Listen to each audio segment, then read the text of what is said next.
So let me go ahead and share the screen here. Share screen, share sound, optimize video clip. All right, so our first video is going to be from the Geek Squad tour. And from what I understand, it's pretty informative and it's a good place to start. So without further ado, if nobody hears any sound, which I have it turned on, let me know. Cryptocurrency. Yeah. So cryptocurrency, what I'm going to try to do in what do I have here, 15 minutes, is what is cryptocurrency in Bitcoin, what is blockchain, that's the technology underneath it, and how do you get and spend Bitcoin. First, why should you care? Or why you should care. And this guy, his name is Peter Diamandis, and he's just a hero of mine. He is my favorite technology optimist. Several years ago, we read a book by him called Abundance, that the world is better than, the future is better than you think. And it just gave me such hope.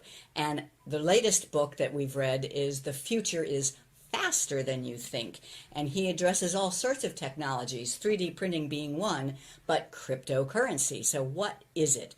Bitcoin is a smart currency that will change the way we think of money, much the same way that email changed the way we thought of mail.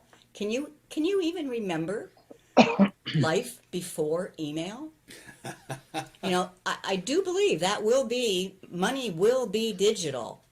No clue as to how long that will take, but I think it's time to learn about it now. One Bitcoin is currently worth $40,000. This time last year it was worth $10,000. You can buy, sell, and spend Bitcoin now. It's time to learn. So cryptocurrency and Bitcoin is the future of money. It is global. No country controls it. It is virtual. It is just online. It's zeros and ones. It's programming. Today's internet is communication plus data. Tomorrow's internet will be communication plus data plus money and other assets. Now, why don't we have that now? It's because of the double spend problem. So if I send you an email, I've actually just sent you a copy, you know, and when it comes to information, that's fine. You can copy emails, you can copy photos, you can copy, but if I want to send you $100, it's important that I am not sending you a copy. So if it was, I could send that same $100 to somebody else. It is the blockchain that has solved the double spend problem. So what is blockchain? Is the technology. It's the database technology. So I just want you to imagine that if you have a bill and you hand it to somebody else, that's a transaction. What if, just imagine that bill had a ledger that started with when the bill was first printed, and every single transaction, everything that has ever happened to that bill is a transaction in a database. Each transaction was encrypted and referenced the prior transaction. So if that was true, and we all depend on the internet and this ledger of transactions, I wouldn't even need to give you the bill if I know how, if I can make a new transaction in this chain of transactions, it's done. You don't even need the bill. Now that's, I'm strictly talking theoretical here. Blockchain has nothing to do with bills. So that's just to try to give you the idea. And now just a little bit of language. This bill is referred to as fiat currency, meaning it's printed and backed by a government with no other backing. I mean, a government prints it and says, you can use this to make transactions with. It is, no country has maintained the gold backing standard. So that's fiat currency. Fiat currency is dollars. What I'm holding in my hand here is from Fiji. So it's the government of Fiji that defines that. And there's euros, and there's French francs, etc. Every one of those is a fiat currency. Digital currency is just virtual, like what you saw in the beginning of this show. We just used an app to transfer Bitcoin. Now, you're already used to transferring money digitally, right? I mean, who has actually used dollar bills?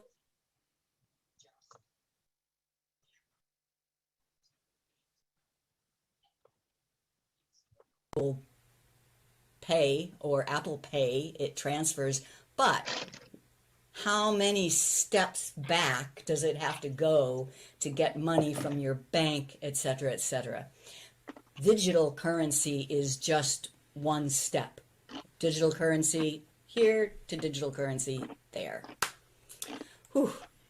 I've bit off a lot here to explain, and I'm just learning. So, please take everything I say with a grain of salt. Yes, I've been studying it for a couple months, but we just bought our first Bitcoin a week ago. So, yeah. Blockchain. So the blockchain is a database. For you database nerds out there, a flat file database would be two-dimensional. A relational database makes it three-dimensional. This is just as I say for you database nerds. I am one. Blockchain makes it four-dimensional. It has time in there, and it's decentralized. So centralized is a bank.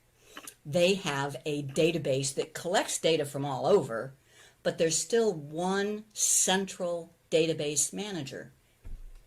And if that database manager goes rogue, they have complete power to change the data and to be suspect of taking bribes, etc. That can be hacked. A decentralized means every transaction is duplicated many times, and it self-validates against all the others. Therefore, no one entity can make changes. It is immutable. It is the most secure. So, and it's not just money. Blockchain, the technology, can be used for all sorts of things. And I've made an analogy to Carfax. Most people know what Carfax is. It is a company that creates a centralized database, and they gather data from reports from service stations, maintenance records, police reports, all about a car's VIN number. And you pay Carfax for that report. What if a car's VIN number is just the beginning of a blockchain that automatically collects all this data on its own? Every time the car is in for service, they record the VIN number. That goes into its blockchain. Every time a car changes hands or is in an accident, the VIN number is recorded. That can be added to its blockchain. So a Carfax blockchain, think about it. Just scan the QR code that's on the car itself and get all the information. So that's just to try to give you the concept. We say this so many times, it will change our world. So, but let's bring it back down to a personal level now, and getting and spending Bitcoin. We only did this because Peter Diamandis told us to.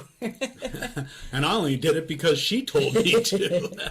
I love this quote of his, because a lot of people just laugh off Bitcoin. You know, it's ridiculous. That's absurd. What's ever going to happen? No way.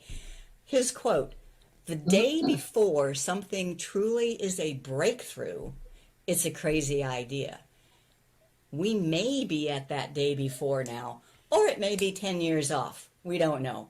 But I say you should learn now rather than later. Go experiment.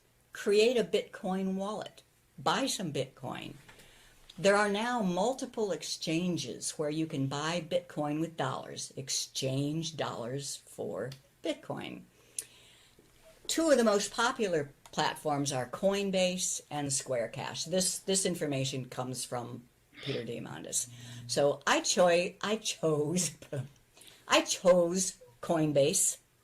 No particular reason. That's an exchange, and you have to set up an account. This was a fairly onerous task. I had to not only put in, my email. I did not have to put in my social security number. That was good. But I had to give them a photo of my driver's license, plus a selfie of myself. You had to do quite a bit to validate getting an account on this exchange. And I just attached a bank account. So I had to give it all my bank account. I have a particular bank account that just keeps a minimum balance in it. So you need a software wallet. Well, you need a wallet. You can get a wallet through the exchange, but from what I read, that's not a good idea. I want a separate wallet. I chose the Blue Wallet app. It's a free app. You just download it to your phone.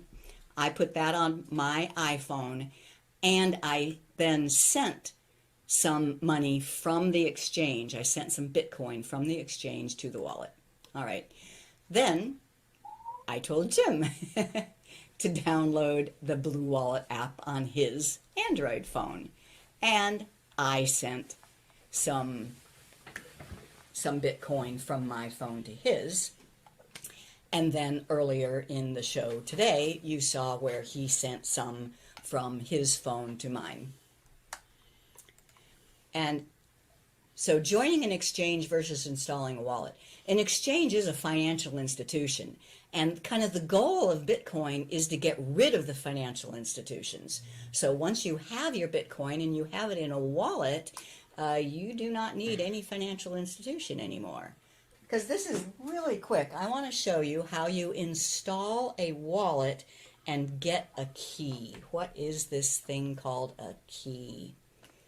So this is it's an Apple. Another iPhone. And I tap the App Store, and I look for Blue Wallet. And there's a lot of them. Do some studying to decide which one seems good for you. But and I did already install it, so I can just open it. And it just pops up and says, add a wallet. No identification necessary. Nowhere in here do I put my name, my address, my email, nothing. I just add a wallet, and I want a Bitcoin wallet. There are other types of currency. So, and I'm just going to say that set up during show, because I'm going to delete this wallet when we're done. So Bitcoin wallet and create.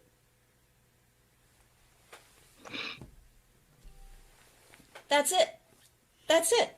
You install the wallet app, you say, make me a wallet, and it's done. This is your key, these 12 words. That's called a key. And if I should ever lose this phone and get a new phone, if I want this wallet back, I better know those 12 words in the right order. So you write those down. That is called the key. And like I say, I'm going to delete this wallet. So I'm going to say, okay, I wrote this down. Now I am able to send or receive. Of course, I can't send any Bitcoin yet because this wallet is empty, but I could receive some. That is how quick and easy it is to set up a Bitcoin wallet. So if you have a wallet, if you've done what we've done and you have some Bitcoin in a wallet, how do you spend it? Well, send it to us. We did set up a page if anybody really wants to play, geeksontour.com/Bitcoin. And we put in the public address for, and you want to show them this? A hardware wallet. And this is the most secure. So this is actually a hardware wallet with 24 words as its key. Okay. So this thing holds money basically and it connects using a USB cable to your computer. And the way it authenticates you is rather unique. When you plug it in and you go to the website, it asks you to authenticate using the device, and it gives you a PIN, and it changes every time you go in there. So you have to poke the right numbers in the right order in order to get into it. You don't have to remember all 24 key numbers. This is just to get you into the wallet, and then you can carry this around with you. It'll create a QR code, or it'll show a QR code that somebody can send to, and you can just say, here, send me some money, or give me some money. That'd be great. So that is our Geeks on Tour Bitcoin wallet, and it has a public address, and that's what we've put on geeksontour.com/Bitcoin. Think of it like a tip jar if you want to send us a few bucks. But there's more. You can also spend at local businesses. There is a website called coinmap.org, which will show you all the businesses in your local area that accept Bitcoin. And then this 99bitcoins.com is a place to research all sorts of places. According to them, AT&T accepts Bitcoin, so you could pay your phone bill using Bitcoin. Yeah. Okay. Yeah. Judy wants to know if the value of a Bitcoin changes, what happens to your personal wallet value? Well, it changes too. It fluctuates up and down. So if you had $10 in there, you might see $10.12 one day, or $9.57 or something like that another day, and you think you have $10. Or if you had $100 a year ago and you haven't touched it, you have $400 now. Pretty amazing. And Bitcoins are sold in fractions, in tiny little fractions. All right. To learn more, Blockchain Revolution is a great book. I got really psyched on this stuff by watching the TED Talk by the author. So if you like TED Talks, just go to TED.com and search for Bitcoin or blockchain. You'll find lots of them. Pay attention to the dates, though. You want a more recent one. Yeah, you want something that's really current. But please, please, please, don't go spending thousands of dollars on Bitcoin saying that the Geeks on Tour told you to. No. No. We never told you anything. We are in the stage that I call the wild, wild west, and there are lots of scams around. So it's time to learn, but risk small amounts, okay? Okay. All right. By the way, before we go too much further, let me just say that the Dayton Foundation is now accepting cyber currency, or cryptocurrency, whichever your preference of phraseology is, and that could be donated to the DMA through the Dayton Foundation. Go right ahead. I'm sorry to interrupt. You're fine. That reminds me, there is a funny commercial out now. I don't know if anybody's seen it. I think it debuted just before or during the Super Bowl, where there's a guy, it's about Bitcoin, and he's sitting at work and he goes, "I'm a millionaire." But as he's walking out the door, he's like, "Now I'm not." Then it does it back and forth through the commercial. It's pretty funny. If you can find it, it's worth watching. So our next video just happens to deal with the book that they were, it's the author of the book that they were just speaking about, and it's Dan Tapscott, and it's how blockchain is changing money and business. So let me get this brought up here. Hang on, there we go. And this is a TED Talk. So let me get it up here and sharing. Screen share with audio. And why isn't it showing my video here?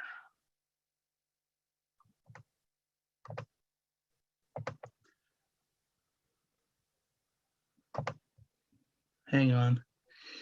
Technical difficulties.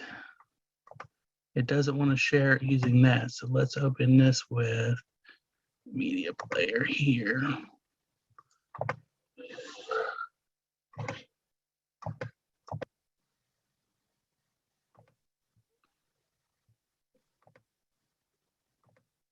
There we go.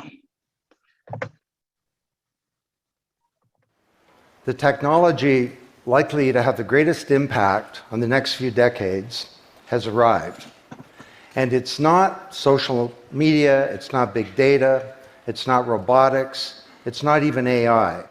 And you'll be surprised to learn that it's the underlying technology of digital currencies like Bitcoin. It's called the blockchain. Blockchain.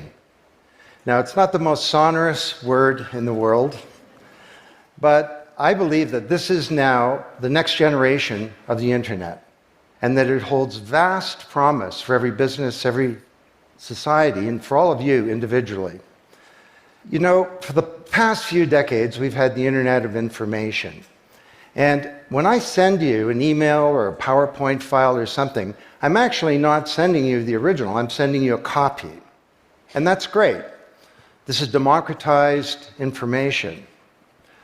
But when it comes to assets, things like money, financial assets like stocks and bonds, loyalty points, intellectual property, music, art, a vote, carbon credit, and other assets, sending you a copy is a really bad idea.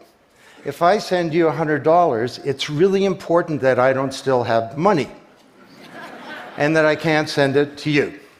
So this has been called the double spend problem by cryptographers for a long time. So today, we rely entirely on big intermediaries, middlemen like banks, government, big social media companies, credit card companies, and so on, to establish trust in our economy.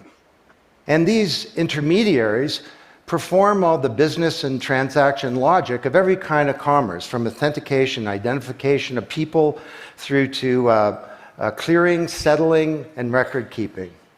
And overall, they do a pretty good job, but there are growing problems. To begin, they're centralized. That means that they can be hacked, and increasingly are. And JP Morgan, the US federal government, LinkedIn, Home Depot, and others found that out the hard way. They exclude billions of people from the global economy. For example, people who don't have enough money to have a bank account. They slow things down. It can take a second for an email to go around the world, but it can take days or weeks for money to move through the banking system across the city. And they take a big piece of the action, 10 to 20%, just to send money to another country. They capture our data, and that means that we can't monetize it or use it to better manage our lives. And our privacy is being undermined. And the biggest problem is that overall, they've appropriated the largesse of the digital age asymmetrically. And we have wealth creation, but we have growing social inequality. So what if there were not only an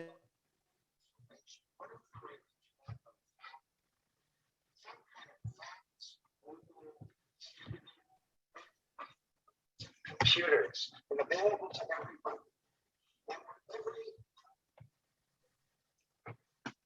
Gary, it just locked up for me. Okay. Is anybody else hearing it? No, I'm not hearing it either. Hang on. For some reason, it's It's being goofy. Give me a second. Now I'm hearing a little bit of echo in the background. Now we should. Appropriated the largesse of the digital age asymmetrically. And we have wealth creation, but we have growing social inequality. So what if there were not only an internet of information, what if there were an internet of value?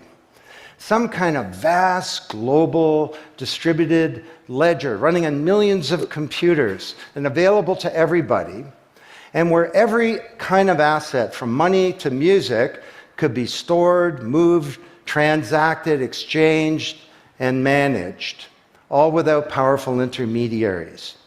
What if there were a native medium for value? Well, in 2008, the financial industry crashed, and perhaps propitiously, an unknown or anonymous person or persons named Satoshi Nakamoto created a paper where he developed a protocol for a digital cash that used an underlying cryptocurrency called Bitcoin. And this cryptocurrency enabled people to establish trust and do transactions without a third party.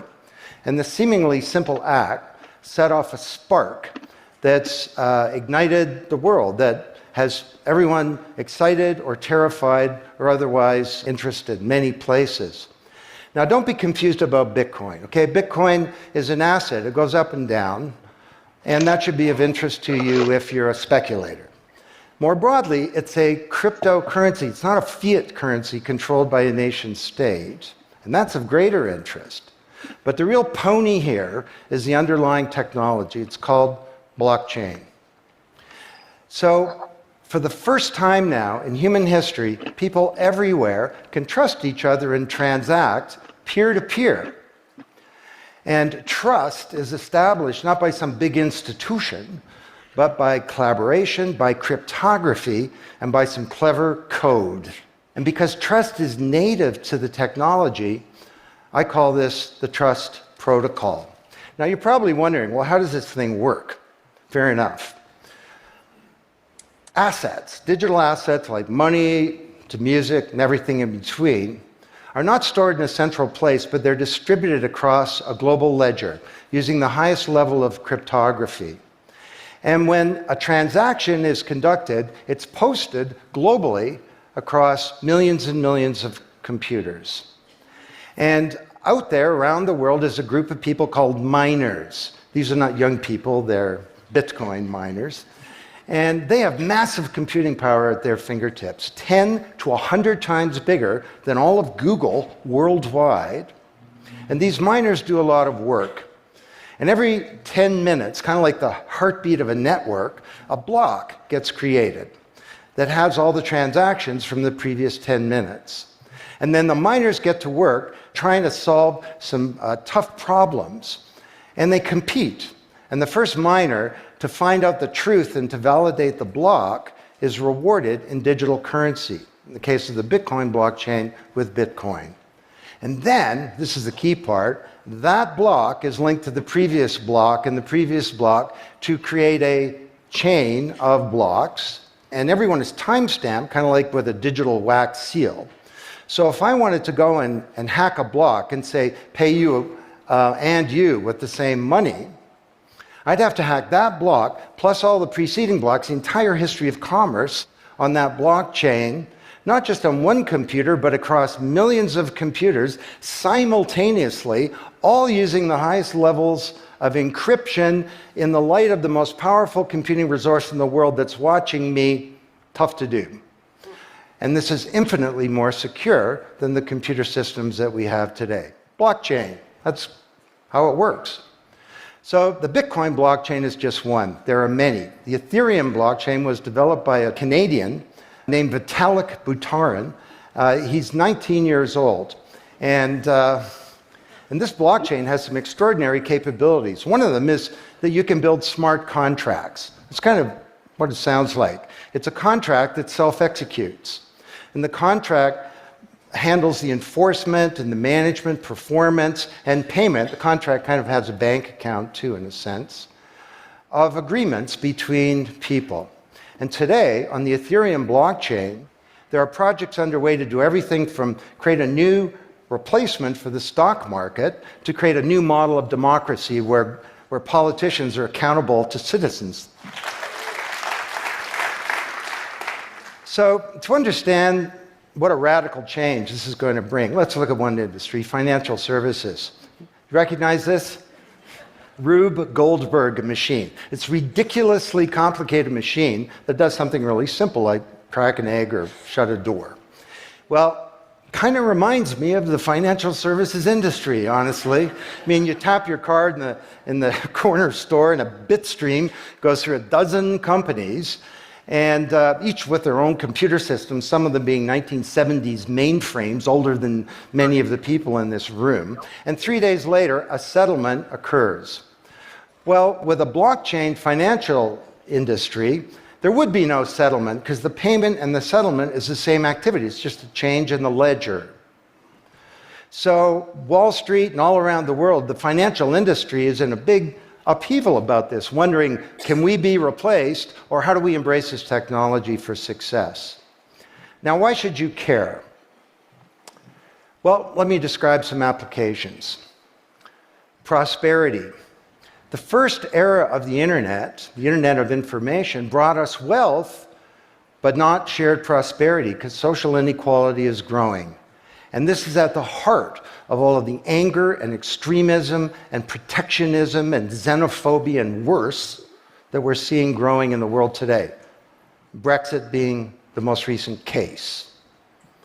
So, could we develop some new approaches to this problem of inequality? Because the only approach today is to redistribute wealth, tax people and spread it around more. Could we pre-distribute wealth? Could we change the way that wealth gets created in the first place by democratizing wealth creation, engaging more people in the economy, and in ensuring that they got fair compensation? Let me describe 5 ways that this can be done.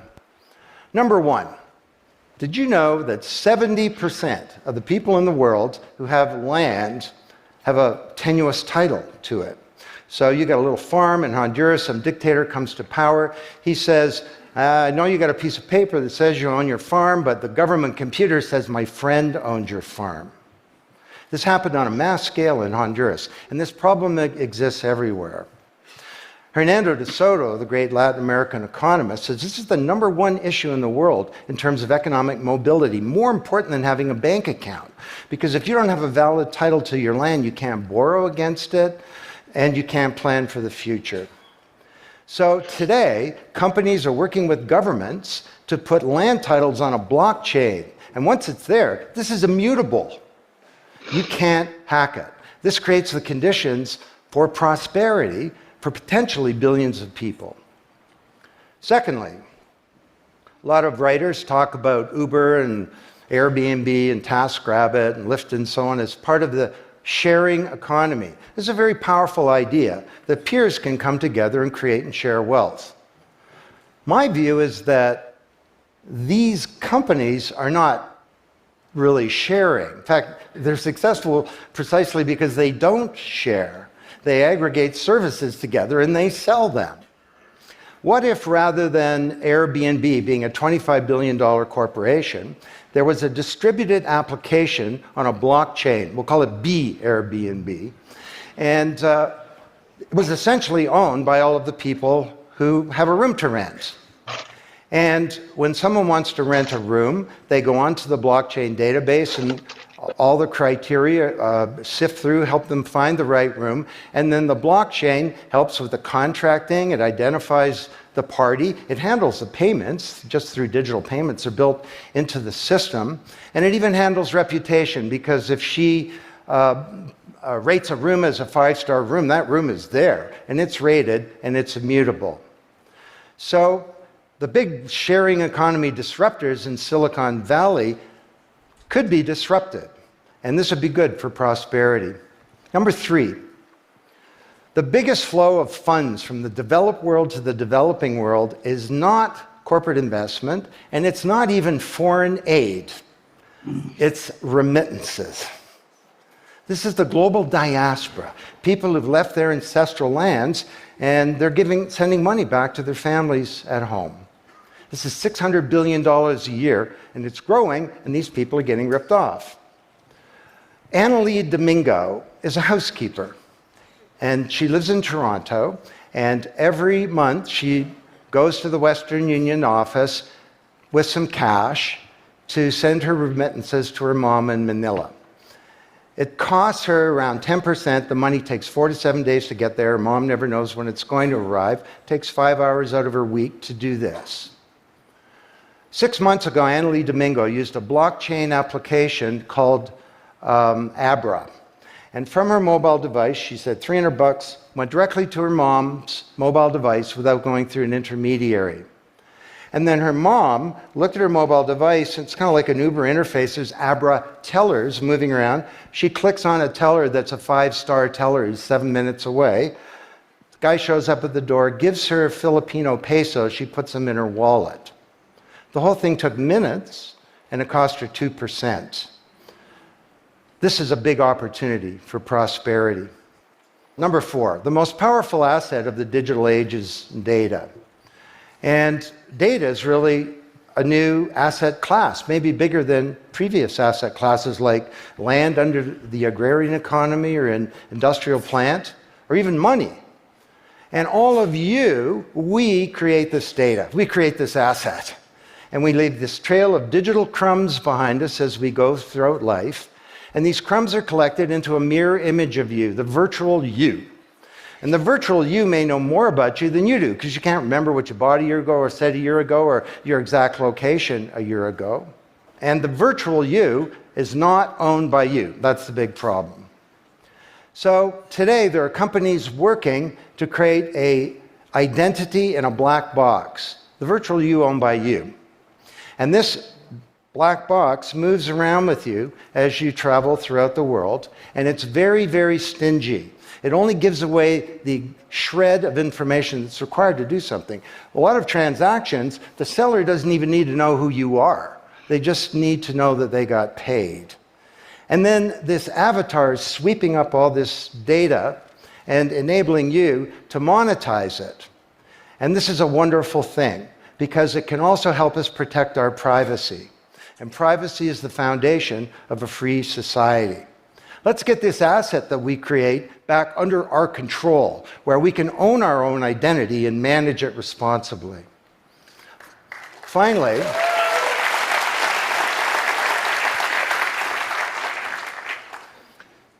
number 5, there are a whole number of creators of content who don't receive fair compensation, because the system for intellectual property is broken. It was broken by the first era of the internet.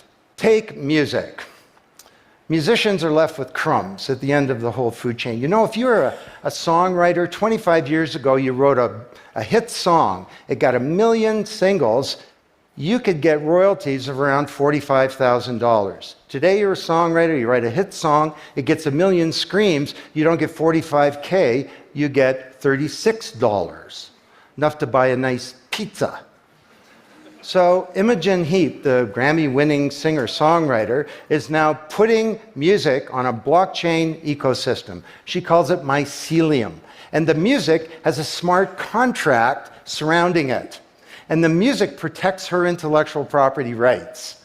You want to listen to the song, it's free, or maybe it's a few microcents flow into a digital account. You want to put the song in your movie, that's different, and the IP rights are all specified.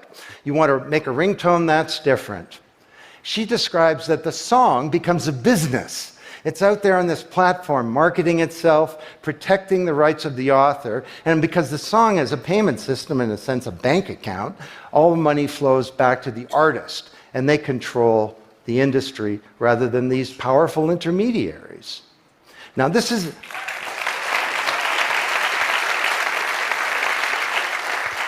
not just songwriters, it's any creator of content, like art, inventions, scientific discoveries, journalists. There are all kinds of people who don't get fair compensation, and with blockchains, they're going to be able to make it rain on the blockchain, and that's a wonderful thing. So These are 5 opportunities out of a dozen to solve one problem, prosperity, which is one of countless problems that blockchains are applicable to. Now, technology doesn't create prosperity, of course, people do. But my case to you is that, once again, the technology genie has escaped from the bottle, and it was summoned by an unknown person or persons at this uncertain time in human history. And it's giving us another kick at the can, another opportunity to rewrite the economic power grid and the old order of things, and to solve some of the world's most difficult problems, if we will it. Thank you.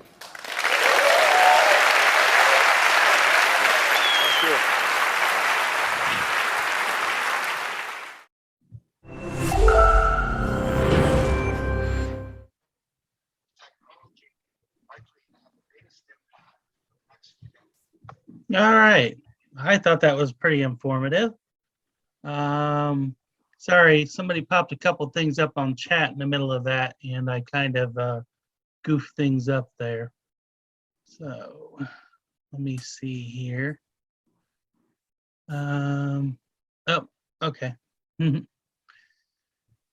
right. So our next video, which, by the way, I'm learning on the sharing that the Zoom seems to like the new media player versus the old media player. So our next video we're going to watch is called "What is Money and Could Bitcoin Be the Best One?" by, and I'm going to slaughter this name and I apologize, Jad Mebaslat, and it looks like a TED Talk that was at Dayton. We have hands up from Dave. Yes, Dave.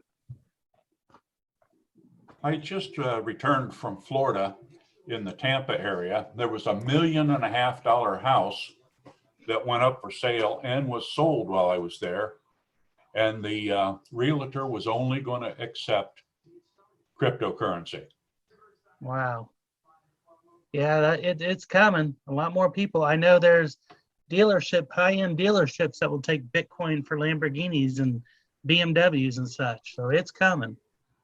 All right, so let's watch this next one. As long as it's not one of those that got burnt. Yeah. All right.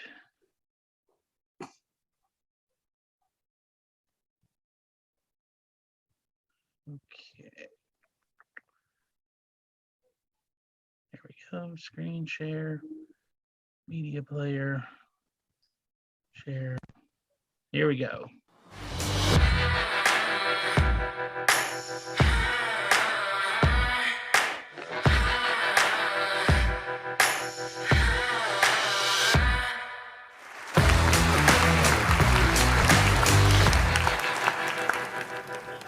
In 1871, Irish explorer David O'Keefe shipwrecked on the coast of a small island community in the remote Pacific known as the Yap Islands. Now, the islanders were gracious enough to assist David, but little did they realize that this would ultimately spell doom for the island's economy. After David's recovery, he noticed that the Yapese were using stones, known as rye stones. For the islanders, these stones were very difficult to procure, and thus, they were deemed to have value. So David had an idea. He would hire some of the islanders, sail them to another remote island, and procure more rye stones with the help of modern tools such as pickaxes and explosives. And so he did just that, and he traded those stones for real resources. By creating more rye stones, David essentially inflated the supply of money on the island, pillaged their resources, and left the island's economy to collapse. As soon as scarcity of the money was lost, the rye stones became worthless. Throughout history, various commodities such as salt, cattle, precious metals like gold, and even cigarettes in today's prison systems have all been used as forms of money. But the most successful forms of money display some key properties. They're durable, divisible, transferable, and scarce. You don't use a cow as money because eventually it'll die, so it's not durable. It's difficult to make a purchase with something with a fraction of a cow because they're not divisible. They're obviously difficult to transport, and they're not scarce since we can always make more cattle. Keeping these properties in mind, it makes sense that civilizations tended to converge on valuing gold as money as early as 700 BC. Gold is one of the most durable elements. It can be divided into smaller fractions. It's easy to transport relative to a cow, and of course is one of the most scarce elements on the planet. It's why governments back their currencies by gold to prove that their currencies have value, including the US dollar. Well, that is up until 1971, when the dollar ceased to be backed by gold entirely, and is instead backed by nothing more than our faith in the United States government. In fact, in today's paradigm, most of our dollars are already completely virtual, stored as a series of zeros and ones in our banks, never actually being physically created. So what can happen when a government can freely print its own currency without it needing to be backed by any hard assets? Well, let us look to Venezuela, where the money you use to buy a chicken weighs more than the chicken itself. In the past year, their money supply has seen over 80,000% inflation. And inflation happens right under your nose. If I could go back 20 years ago, I would have nearly twice as much purchasing power as I do today. So if someone worked and saved for 20 years, they would see 10 years of those earnings evaporate away just by holding their dollars until today. We're taught that good things come to those who wait, that we should save for the future. But our dollars don't do that. And those aren't the only dangers of government-issued monies. We've all heard of the debt ceiling, right? And what happens when we hit it? We raise it. We print more money and allow ourselves to go deeper into debt. And who pays when we print more dollars? Those who hold dollars. Only stocks, real estate, and other investments are resistant to inflation. But the least wealthy of Americans, those who can't afford to make these investments, they take the brunt of the blow. When we print more money, when we inflate the money supply, it is a tax on the poor. And who typically receives newly issued currency? Big corporations, banks. Through the printing of their own currencies, governments may be one of the single largest contributors to wealth inequality in the world.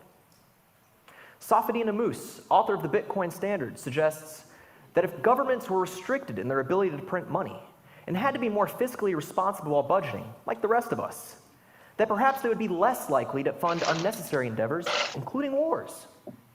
Perhaps governments would be more incentivized to engage in pragmatic diplomacy as opposed to costly, reckless violence. So why am I talking to you about money?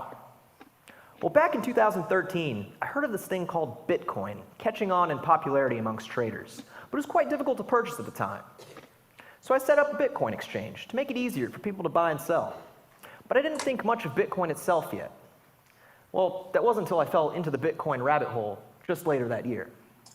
It was Bitcoin that made me stop and ask, what is money? And I've continued to work in this fascinating industry ever since. So many of you are probably sitting there wondering, well, what is Bitcoin? Before I go into that, I feel compelled to mention that many of us don't understand the intricacies of how the dollar works, but we trust it and the government that backs it. A similar parallel holds true for Bitcoin, but with an important distinction. Anyone can view the Bitcoin code. Anyone with a computer science background could verify the behavior of the Bitcoin protocol. So for those of you who aren't technical, I ask that you trust Bitcoin and the math that backs it.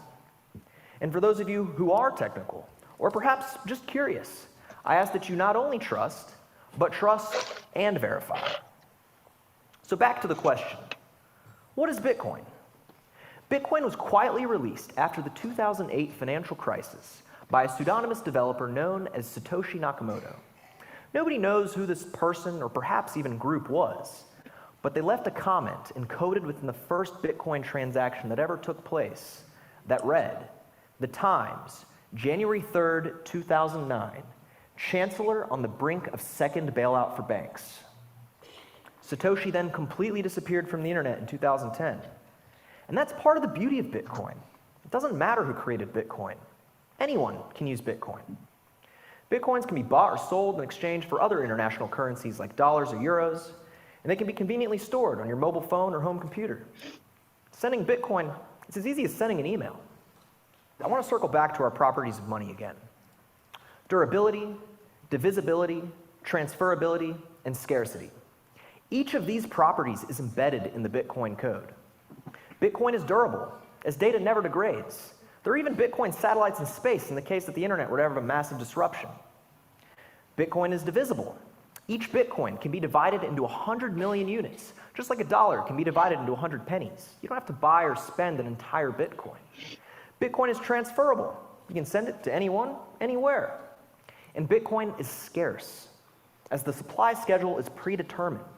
Today, there exists around 18 million Bitcoin, with a maximum of 21 million being created by the year 2140. And Bitcoin is more democratic, as anyone with an internet connection can buy or accept Bitcoin, or even contribute to its development. Getting started is as easy as downloading an application, visiting a website, and connecting your credit card or bank account. And adoption is already happening. In 2013, we began to see major retailers accepting Bitcoin. In 2018, we saw Wall Street begin trading regulated Bitcoin futures. And just this year, we've seen major institutional players, such as the owners of the New York Stock Exchange, Fidelity Investments, TD Ameritrade, and more, begin to support Bitcoin trading. HTC even announced plans to release a phone with Bitcoin software already built in. And Bitcoin is already larger than many global currencies, as it already secures hundreds and billions of dollars in wealth today. And as we discussed earlier, better money can lead to positive societal change. Savers will be rewarded, the poor won't be taxed by inflation, and perhaps governments will think twice before engaging in costly, reckless wars. Today, Bitcoin may be viewed as a speculative asset, but tomorrow, it'll be a store of value. And after that, a universal currency used to conduct commerce in an increasingly connected and digital global economy. Thank you.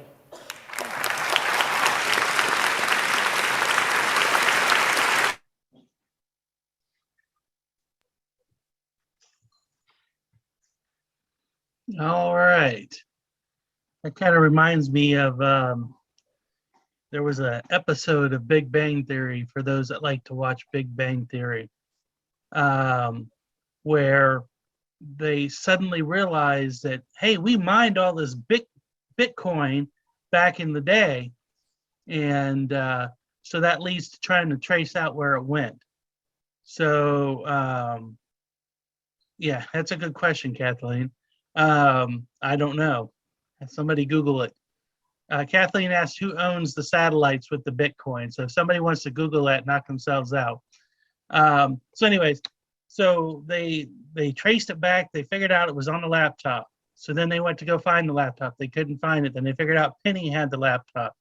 And then Penny's like, well, no, I gave my the laptop to my ex-boyfriend, and he went and he did all this stuff to it. And come to find out, they finally traced it down that Sheldon had backed all the Bitcoin up onto a Batman thumb drive. And they couldn't find the Batman thumb drive. And we're talking this Bitcoin would have been worth like millions of dollars or something. And they're like, what happened to that thumb drive? And Sheldon's like, I don't know. It's lost to lost to the ether, I guess. Well, then it flashes to Stuart, who works in the comic book shop, and he's like, oh, this is a cool Batman thumb drive. Let me erase it so I can put it out for sale. And that was the end of the episode. So that's my little contribution to some of the Bitcoin stuff. All right. So the next video we have is called Demystifying Blockchain. And I'm sorry if I slaughtered the name. Yeah, it's a good episode, Jeffrey. And it's Zenobia God's Chalk, and it's a TEDx talk, the Centennial Park Women. So let me get that one keyed up here.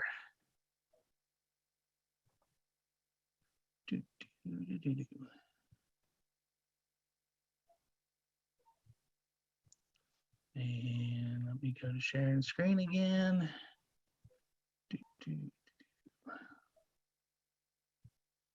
Here we go.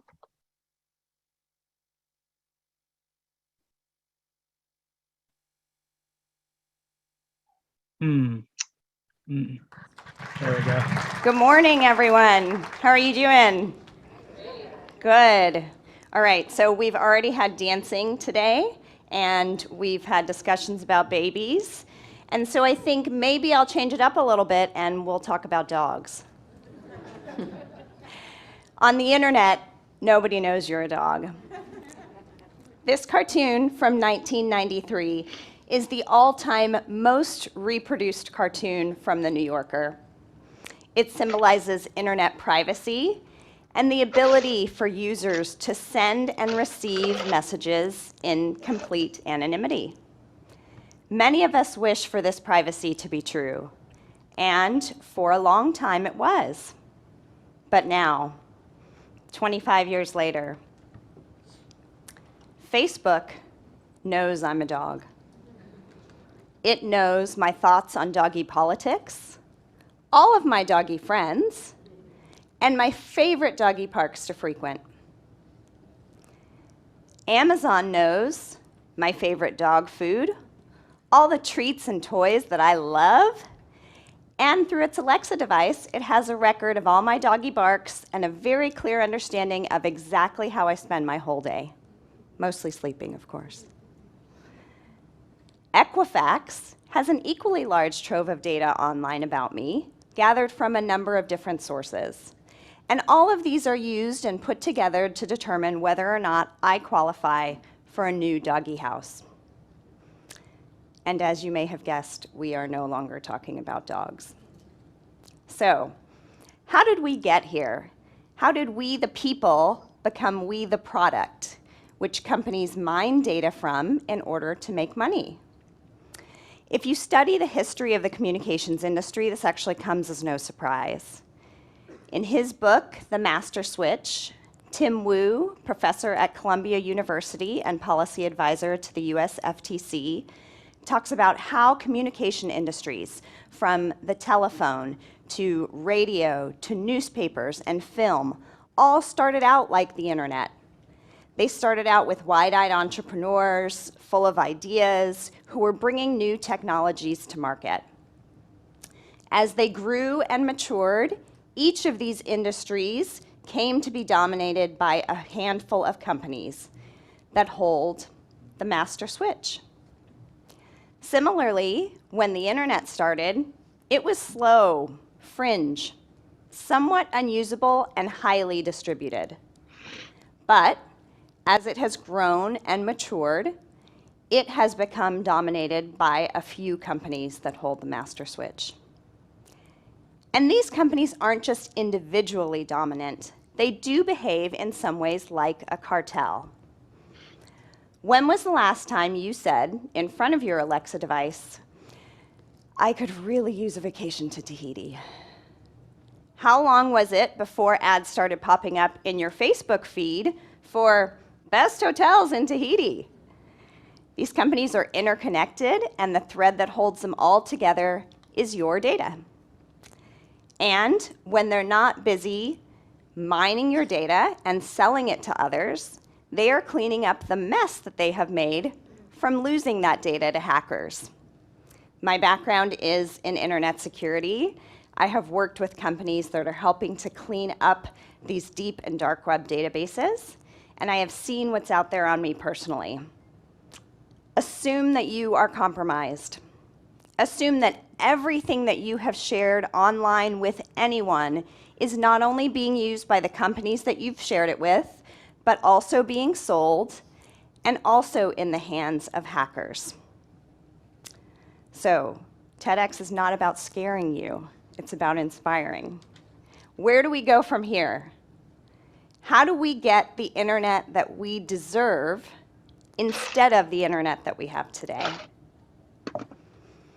Distributed ledger technology, all often lumped under the category of blockchain, aims to help take power out of the hands of the few and give it back and put it into the hands of the many. Those of you who may have heard of or may have even used Bitcoin may ask, isn't blockchain just Bitcoin? Yes and no. Bitcoin is a virtual currency, a cryptocurrency, And it takes advantage of blockchain technology and is useful as a good example of how it works. So, Bitcoin has no central bank. There's no Federal Reserve, and there's no monetary policy. There's nobody who decides if inflation is too low or too high, or if the supply is too low or too high. There's nobody who decides interest rates. The supply and demand, the price of Bitcoin is based purely on supply and demand. Similarly, there is no centralized database or single entity that controls transactions that happen on the Bitcoin network. Instead, every transaction is recorded by a number of different computers, all of which make up the network. There is no middleman. Now, Bitcoin may not be the ideal use case for everyone. I, for one, do not like my currency to be so volatile. I want to know exactly what a dollar or a coin is going to buy me.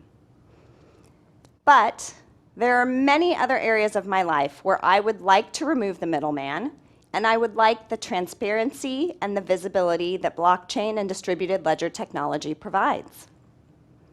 So imagine a distributed social network like Facebook, except that when I connect with my friends, each of us uses a tiny bit of our computing power to host that data. We don't have to share that data with Facebook, and Facebook doesn't get to mine that data. Only you and your friends get to have access to that data. So unless they are data scientists, you shouldn't have an issue. There are a number of companies and entities that are trying out some of these models today. The Diaspora Foundation, you can visit them at diasporafoundation.org, is a distributed social network that runs across a group of computers.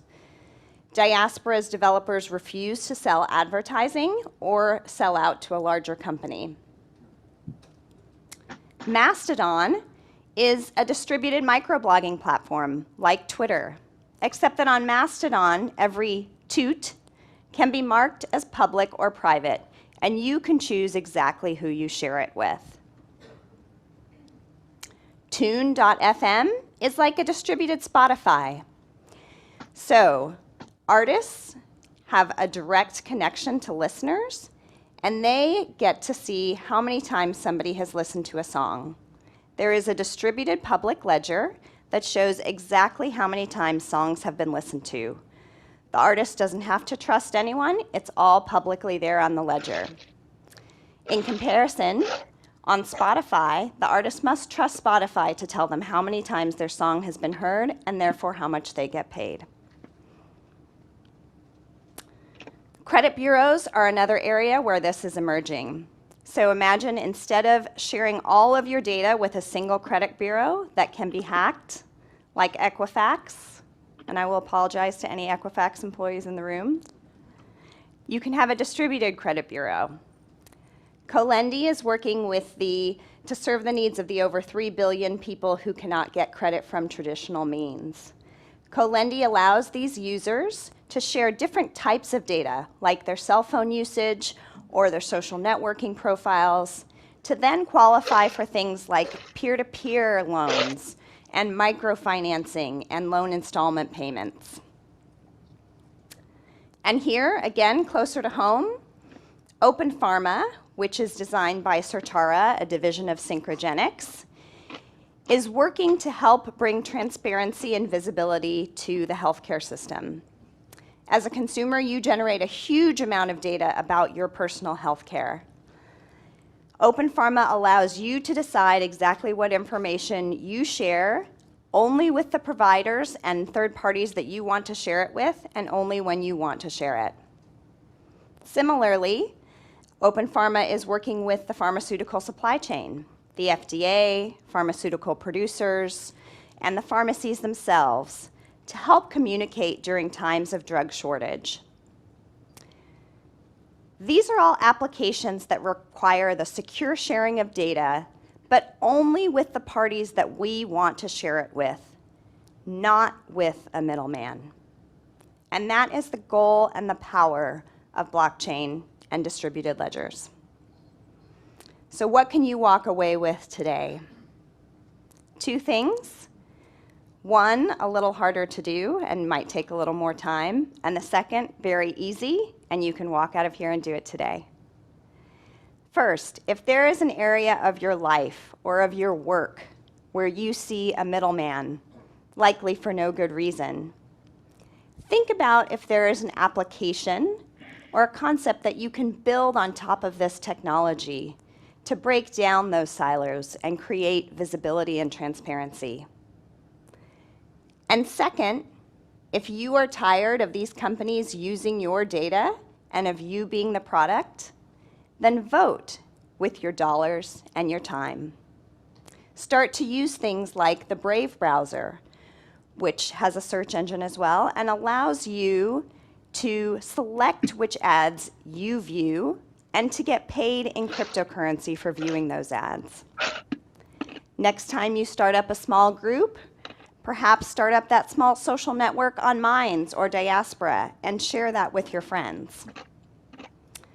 As we get into the holiday season, think about giving your charitable contributions through something like BitGive, which works on top of distributed ledger technology and allows nonprofits to give that level of transparency and visibility to their donors about where their dollars are going.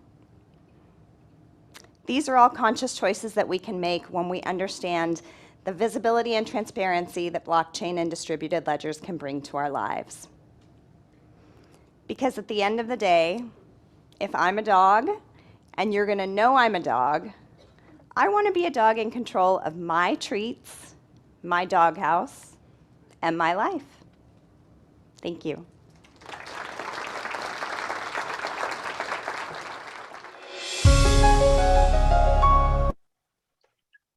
All right. That one was pretty neat. Put a spin on blockchain that how it can be used not just for Bitcoin, but for other things. That a little bit more in there. Okay, let me check chat real quick.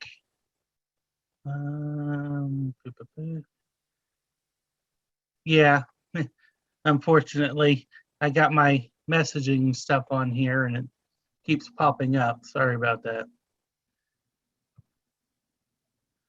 Okay, so this is the last meeting, or the last video, and this is called Blockchain is Freedom by Chris Mayes, and it's another TEDx from Innsbruck.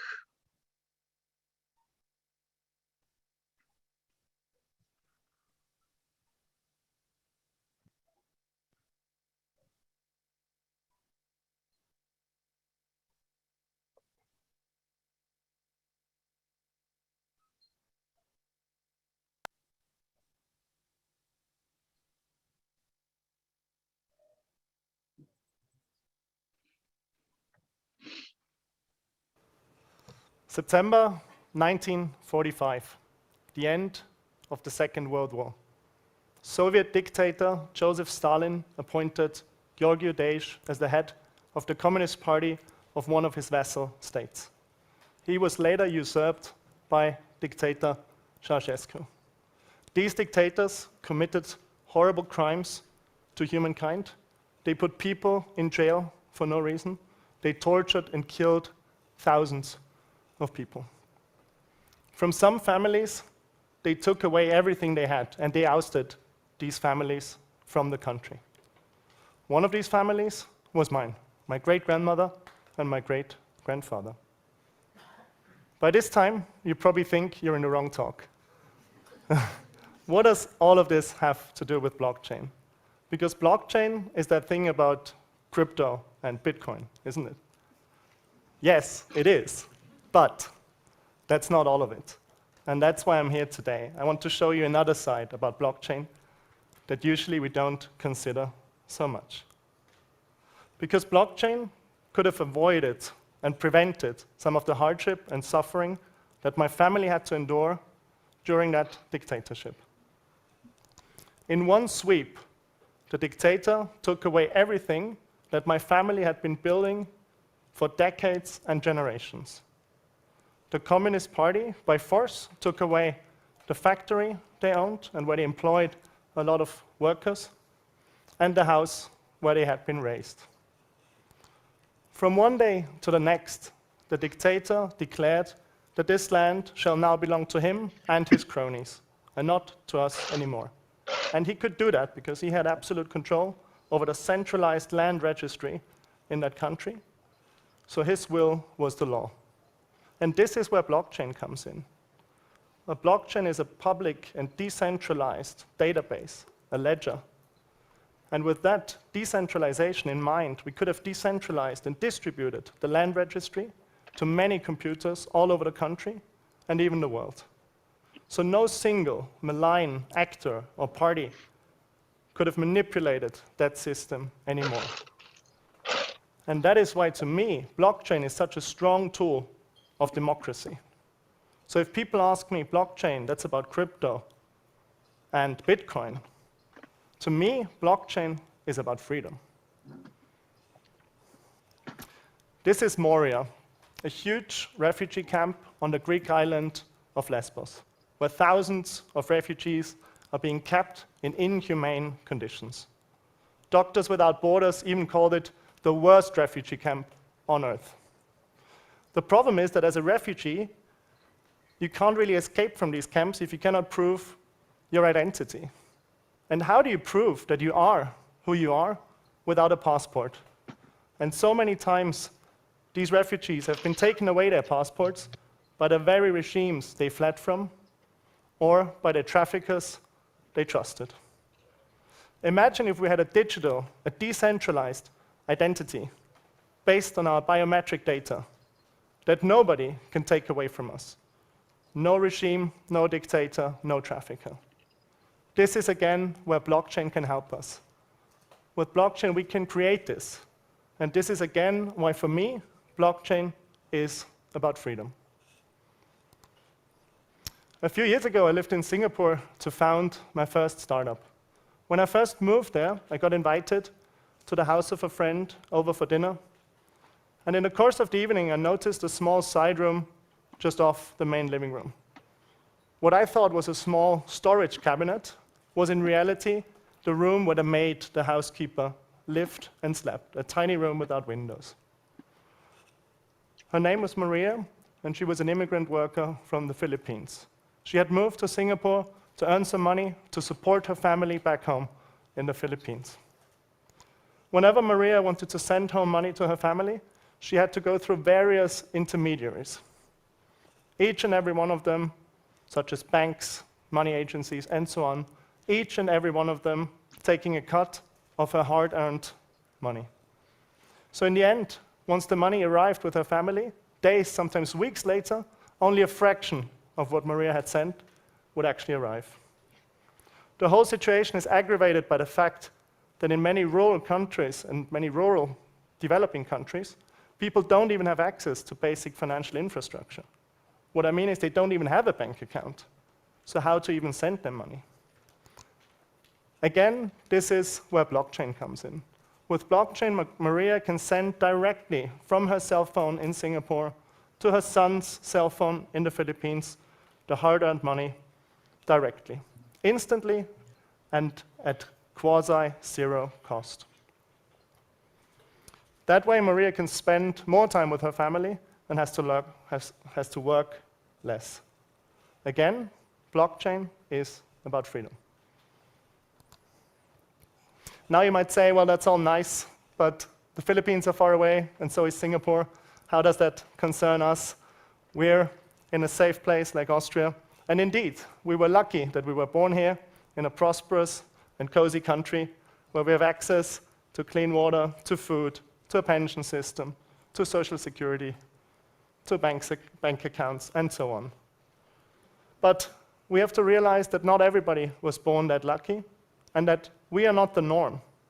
We are rather the exception, not them. And that is why we have a moral obligation to help them. This looks a bit like a note from the board game Monopoly, but it's actually the currency of Venezuela. in this case in the denomination of 500 million bolivar. The problem with this bill is that you can barely buy a loaf of bread with it. This is the product of the country's hyperinflation that has been there for years. And it's become so bad that if you go to work in the morning, the money you earn, by the time you get home on the same day, that money will be worthless. What has happened here?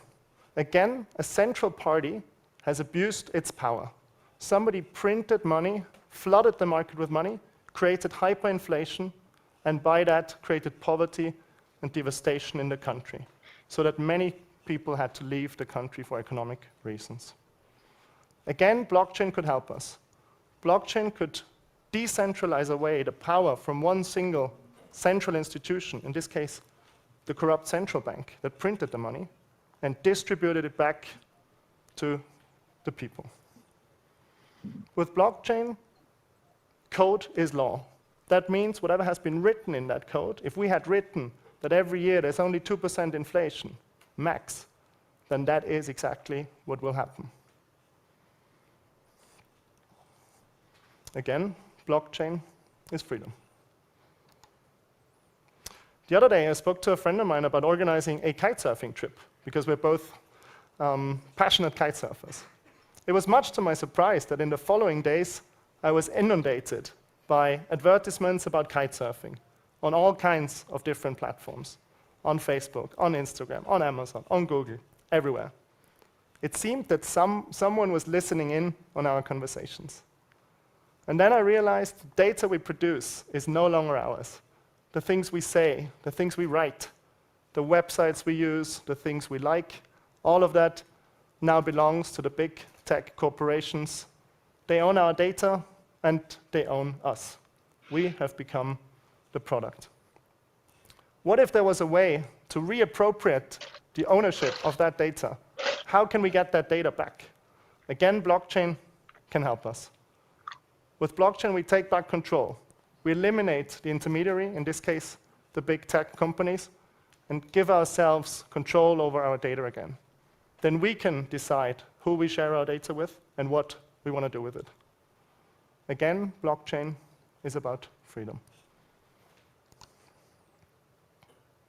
Many times, people ask me why I decided to move into the blockchain industry. And indeed, since 2014, that is when I first came across the subject, since then I've been fascinated by it. And sometime later, I decided to leave my well-paying job in investment banking to pursue my passion full-time. It was the first time I really experienced purpose. And that is my advice to you. Always follow purpose. Don't be tempted by short-term financial gain. Don't let them lure you. Don't let them buy you. Also, don't be that guy.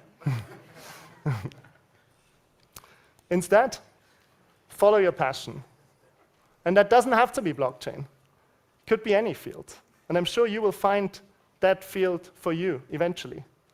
But until then, if somebody asks you, oh, blockchain, that's about crypto and Bitcoin, right? Tell them, no, blockchain is freedom. Thank you.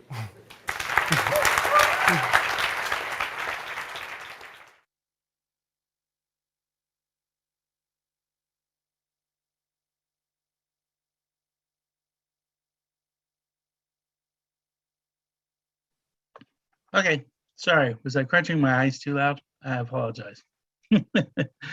Anyways, I like that last video. That was pretty interesting. It kind of drew everything together, and it made a few good points, and that blockchain is freedom, and how it's just not for crypto. I really like that one. Okay, so that's pretty much it as far as I have with the videos.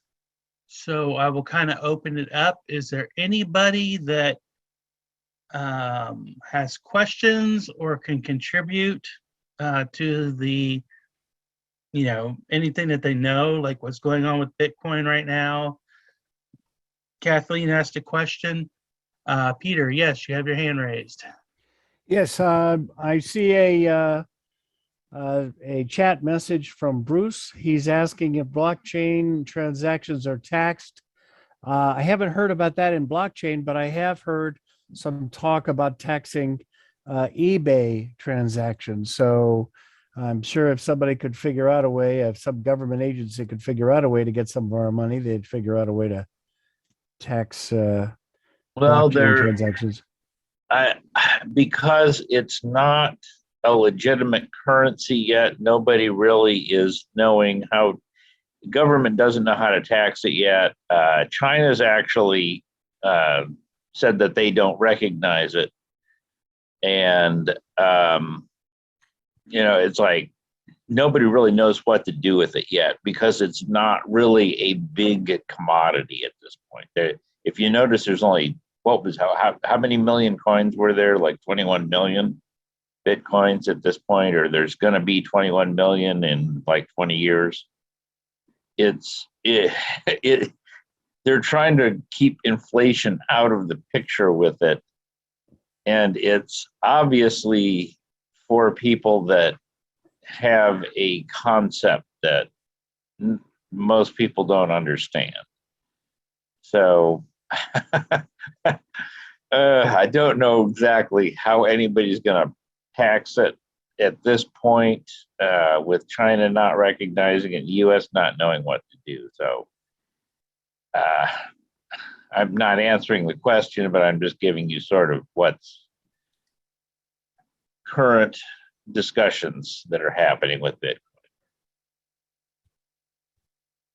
I think, Susan, I'm not 100% sure, or she's at. I think it depends on who you use for the transaction fees. And as far as the wallet, I have no idea.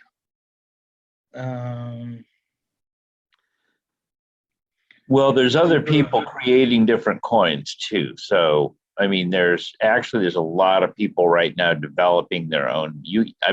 Technically, each of us here could develop our own Bitcoin and make it worth something and start trading it. So you got to realize this is becoming a concept that is growing in stature, and the very fact that it's sort of like the new way to barter. According to Google, you can switch between wallets. Heck, even PayPal and Venmo now lets you send cryptocurrency to third-party wallets. There is a website called Coin, C-O-I-N, Coin, telegraph.com that says Bitcoin wallets, a beginner's guide to storing BTC, which is Bitcoin. It seems to be pretty informative. Let me type it in here.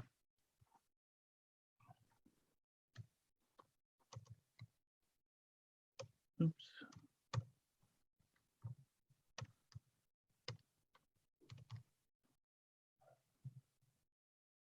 Okay. So, for some reason I sent that a direct message to Peter. Give me a second here.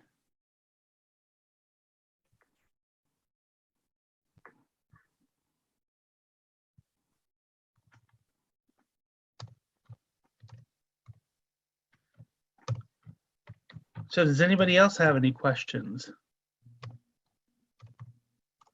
All right, so I just put that the website address in there for that. Talks about the wallets. All right, does anybody else have any questions or anything?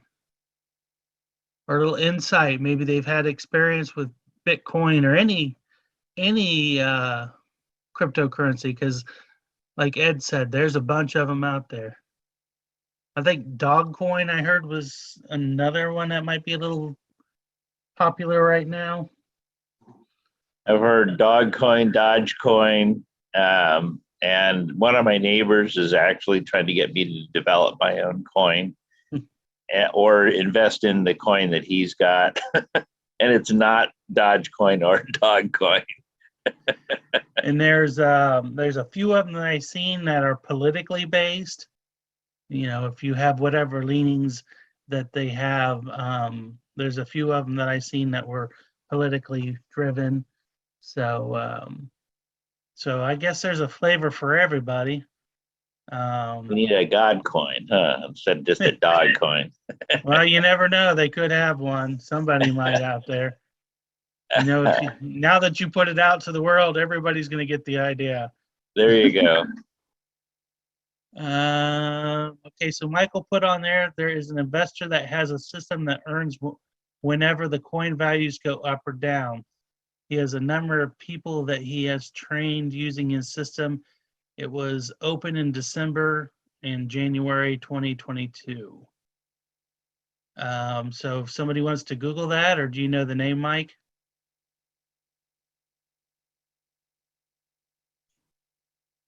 Okay, well, maybe he'll post it here in a little bit.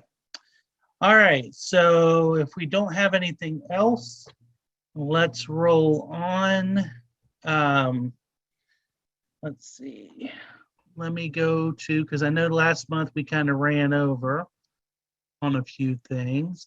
So we'll do some Have You Heard for February of 2022.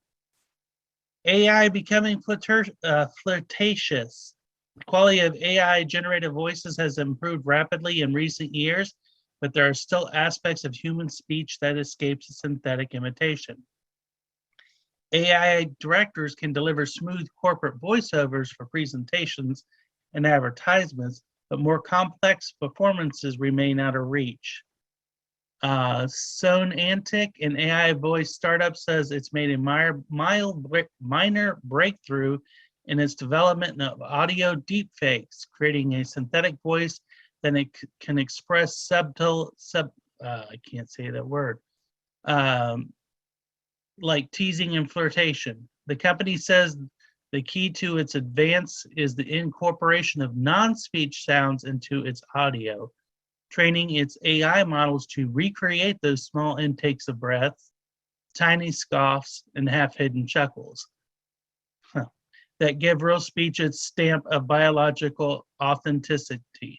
Judge for yourself, and I will post this link to the chat if it will let me copy it. Well, let's just,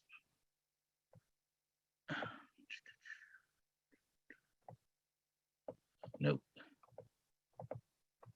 Now it's going to post it. Hang on, I'll share the screen here in a second.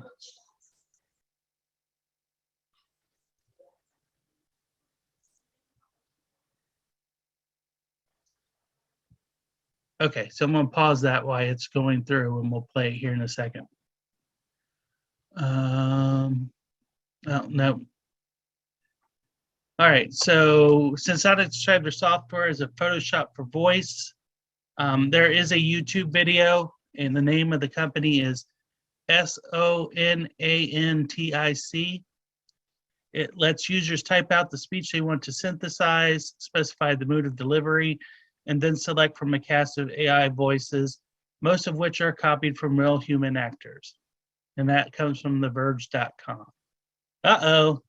All right, for those that like the Macs, new Macs start arriving next month. Apple will reportedly launch at least one new Mac on March 8th, when Apple is expected to host its first event of 2022. According to Bloomberg's Mike Gurman, he speculates that we could see updates to entry-level MacBook Pros and Mac Mini first, followed by mini Macs in May or many more Macs in May or June. Apple is expected to debut a new Mac Mini with an M1 Pro chip, a larger iMac Pro with M1 Pro, and M1 Max chip options, a Mac Pro with Apple Silicon, as well as a 13-inch MacBook Pro, Mac Mini, a 24-inch iMac, and a redesigned MacBook Air, all with rumored M2 chips. That comes from CNET.com.